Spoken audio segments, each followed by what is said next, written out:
böyle gurbet olsun, ne de böyle şarkılar. Kaldırın duvarları, yıkın gitsin hepsini. Ne böyle zulüm olsun, ne de böyle türküler.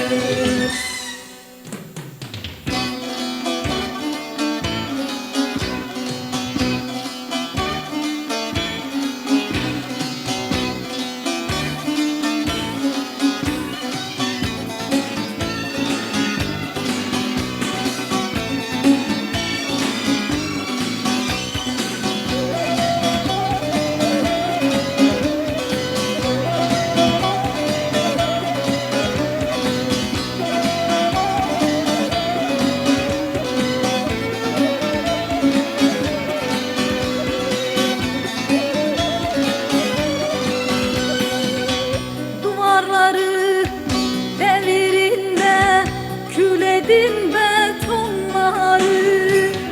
Duvarları devirin de kül edin betonları.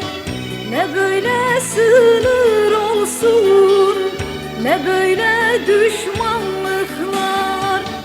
Ne böyle sınır olsun, ne böyle düşmanlıklar. Kaldırın duvarları, yıkın gitsin hepsini. Ne böyle zulüm olsun, ne de böyle şarkılar. Kaldırın duvarları, yıkın gitsin hepsini.